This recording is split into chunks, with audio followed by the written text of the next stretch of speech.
Alam nyo guys, magandang umaga sa inyo guys.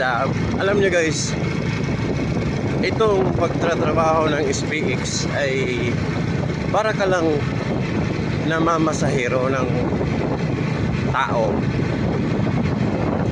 Kaya lang, hindi tao yung ihatid mo, kundi parcel. So, meron ka ng isang araw na 510 yung isang araw mo, tapos may 150 na gasolina, 660 na load na 20, 680 yung araw mo.